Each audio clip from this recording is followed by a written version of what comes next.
안녕하세요. 저는 국립중앙과학관 전시해설자 고경력과학기술인 성기웅입니다.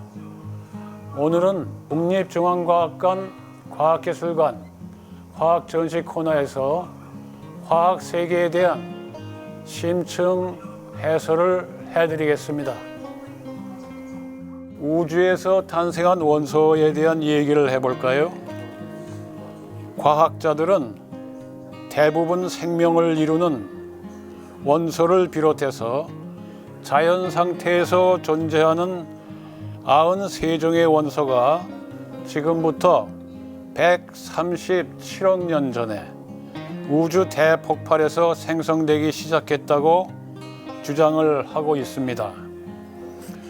물질이 탄생하는 과정을 보면 초기 우주에서 기본 입자가 먼저 만들어지고 이들이 모여 보다 무겁고 복잡한 입자가 만들어지는 것을 알 수 있습니다.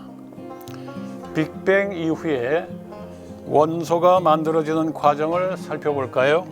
우주에서 탄생한 원소, 그것이 제일 처음에 우주에서 빅뱅이라는 대폭발이 일어납니다. 그런 다음에 불과 1초도 안 되는 10의 마이너스 5승 내에 최초의 원소라고 할 수 있는 수소가 탄생을 하게 되죠. 이때 양성자를 탄생한다고 볼 수가 있습니다. 왜냐하면 수소 원소가 핵이 전자가 없을 때는 양성자이기 때문입니다.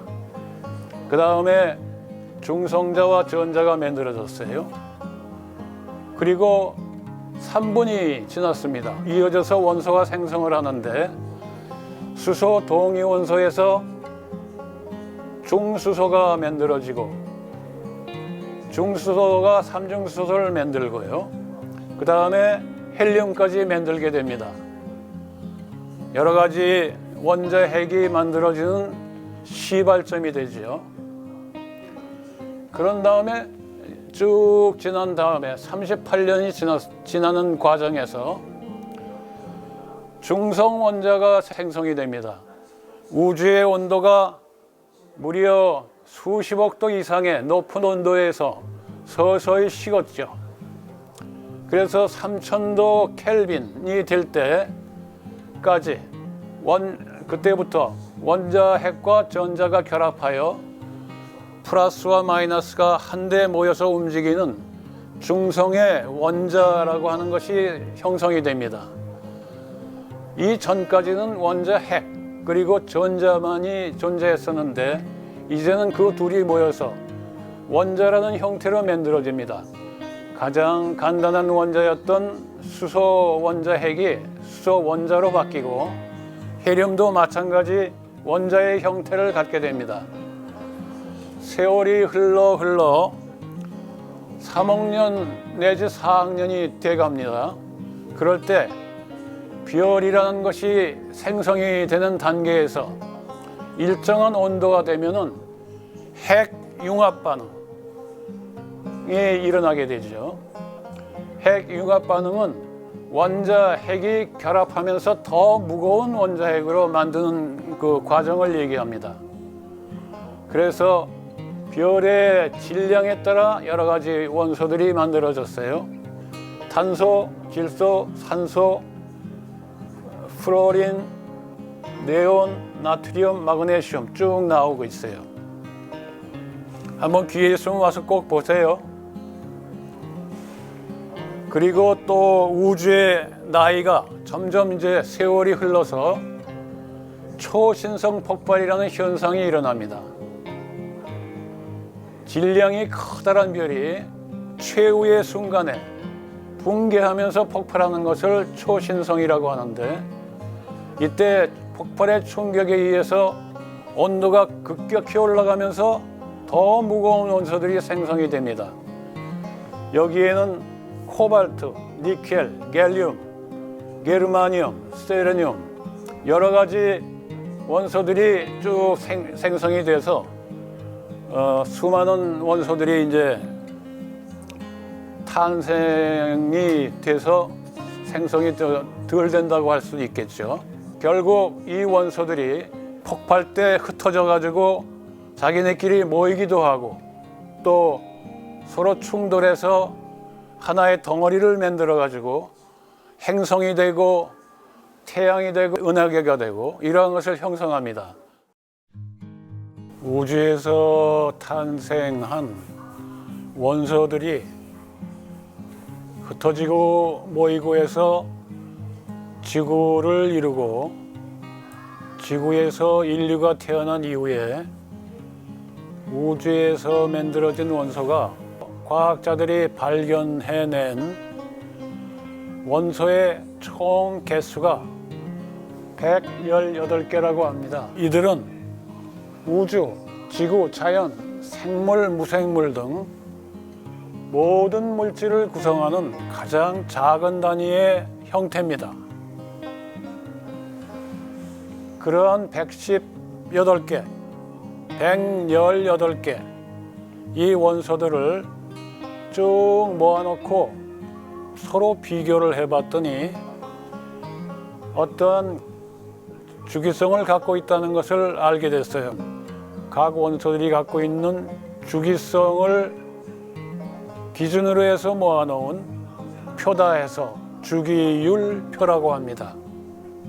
주기율표의 가로줄은 전자들이 이루는 껍질의 수를 또 세로줄은 족이라고 하는데 세로줄끼리 있는 원소들끼리는 화학적인 성질이 굉장히 유사해요. 비슷해요. 그래서 주기와 족으로 나눌 수가 있어요.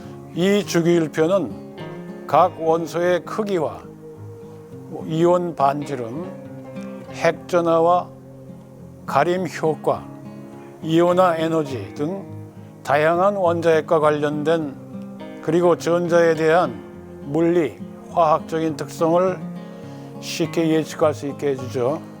이 주기율표를 잘 아시면은 우주 만물의, 자연의 만물의 그 성질을 꿰뚫어 볼 수가 있기 때문에 새로운 물질을 설계하는데 아주 기본이 되고 그 창의적인 발상이 가능토록 주기율표가 여러분을 도와줄 겁니다. 앞으로 신소재나 바이오 쪽에 관련된 화학 세계를 창출하는데 없어서는 안 될 아주 기본적이고 필수적인 그러한 지식의 산물이라고 할 수 있습니다. 우리 몸은 무엇으로 이루어졌을까요? 산소, 탄소, 수소, 질소, 칼슘, 인, 그리고 여러 가지. 우리 몸에서 가장 많은 산소는 절반이 넘는 65%나 됩니다. 그래서 우리가 숨을 자주 쉬어야 되고 숨이 끊어지면 생명이 살지 못하는구나 하는 것을 얘기하는 것이 바로 이 산소의 양입니다. 그 다음에 탄소가 18%, 거의 5분의 1에 해당하지요.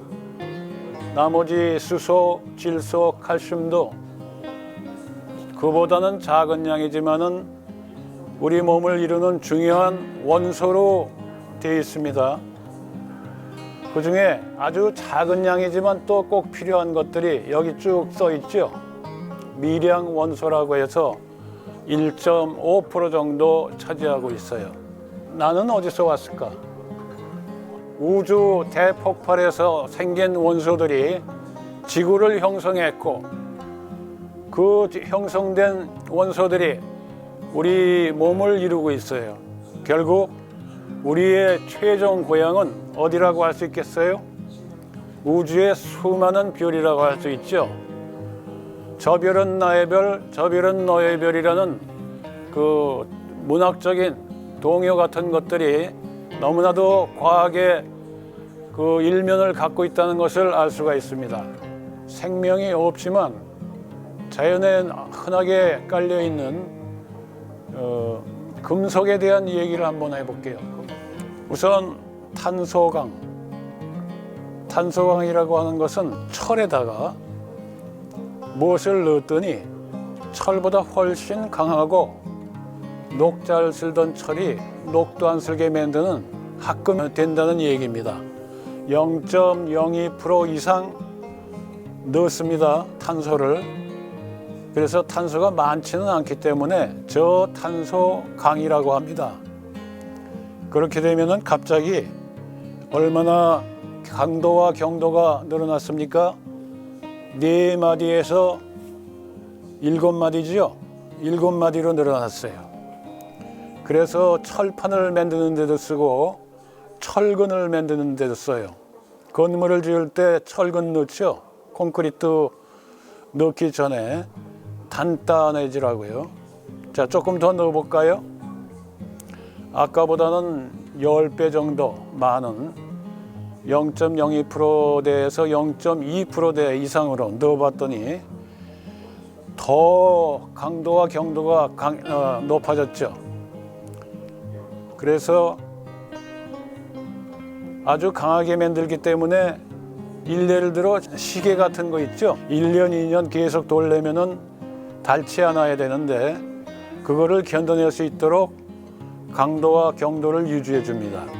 크랭크 축이라든가 여러 가지 산업 설비에 많이 사용하는 물질이 되겠어요.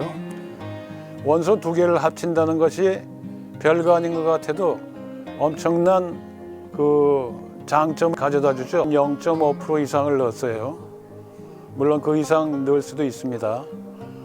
그랬더니 엄청나게 또 강도, 경도가 뛰어나서 뭐 경우에 따라서는 쇠를 자를 수도 있는 쇠톱, 그것까지 뭐 가능할지는 모르겠습니다만은 기차 무게가 엄청 무겁죠.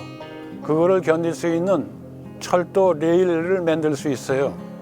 녹도 잘 쓸고 구부러지기도 잘했던 그 철에다가 탄소를 저 정도 조금만 넣었더니 엄청나게 새로운 재질이 됐죠. 새로운 소재가 됐다고 얘기합니다. 스테인리스 강에 대해서 얘기를 한번 해봅시다. 이 음식을 먹을 때 주방용품의 식기류들이 대부분 녹 쓸면 안 되기 때문에 녹 안 쓰는 그러한 재질로 만들어졌어요. 밑바탕이 철이고 거기에 아주 작은 양의 크롬이 들어가 있어요. 크로미움. 그 다음에 거기에다 니켈을 한번 넣어봅시다. 어떤 재질이 만들어졌을까요? 자동차 부품은 물론 선박, 또 수도 배관이라든가 주방용품은 물론 건축에 쓰이는 여러 가지 자재들, 심지어는 항공기에 강인함을 요구하는 부품들에도 사용이 됩니다. 녹이 거의 안 슬어요. 그 화학적인 원리가 뭐냐 하면은 스테인리스 강 맨 표면에 조금 넣었던 크로뮴이 산화물 층을 만들어요. 아주 촘촘하기 때문에 공기 중에 산소나 물 같은 분자들이 이걸 뚫지를 못하고 들어오지를 못해요. 치밀하여서 방벽을 만들어주기 때문에 부식을 일으키는 원인들을 차단시켜 버리는 거죠. 용기가 거의 녹슬지 않는다는 것을 잘 알고 계실 겁니다. 모양을 기억해 두었다가 구부리거나 뭐 비틀거나 해서 그랬다가 놓으면 제대로 원상 복귀가 되는 거예요. 안경을 놓고 깜빡하다가 밟을 수도 있고 그럴 때 살짝 밟아서 비틀어진 거는 금방 원형을 갖게 돼요. 자, 어떤 금속이 필요한가요? 형상을 기억한다는 장점 때문에 여러분 치아를 교정할 때 거기에 사용되는 철사에도 사용이 되고요. 인공관절 수술을 할 때도 사용이 되고 안경은 물론 심지어는 전투기나 인공위성 안테나에도 사용이 됩니다. 자, 차가운 물 속에 집어넣었어요. 그래서 모양을 바꿔버렸어요. 그러면 이것이 제 모양을 갖기 위해서 따뜻한 물에 한번 집어넣어 봅시다. 다시 모양을 바꿨어도 따뜻한 물에 넣었더니 제 모양대로 돌아갔죠. 다시 모양을 원래로 이렇게 손으로 조작해서 만드는 게 아니라 화학적으로 저절로 그 모양을 기억했다가 그 모양대로 바뀌게 하게끔 하는 것. 이것을 형상기억합금이라고 얘기를 하고 있어요. 100만 번을 반복해도 회복이 가능하다고 자랑하고 있습니다. 생분해성 합금이 있는데 바로 들어가 봅시다. 자, 이 나사가 뭐냐 하면은 여러분이 만약에 손을 다쳤어요. 그래서 수술을 해가지고 뼈와 뼈를 연결을 시킬 필요가 있어요. 자, 이렇게 해서 이제 연결을 시켜놨더니 6개월, 1년이 되니까 나사가 그냥 스스로 녹아서 몸의 뼈와 같은 성분으로 그냥 돼버리네요. 재수술이 필요 없죠. 이 나사를 사용하지 못하면은 6개월, 1년이 된 후에 다시 수술을 해서 그 나사만 뽑는 그러한 번거로움과 고통이 따를 거죠. 그것을 없애줄 수가 있어요. 이러한 것을 몸속에서 녹는 분해되는 합금이라고 얘기합니다. 의료용 이외에도 많은 용도를 가지고 있다고 합니다. 화학에 대한 많은 얘기들을 화학 전시 코너에서 준비하고 있어요. 여러분 한번 꼭 방문하시고요. 지금까지 국립중앙과학관 과학기술관 화학 전시 코너에서 해설을 해드렸습니다. 여러분 경청해 주셔서 감사합니다.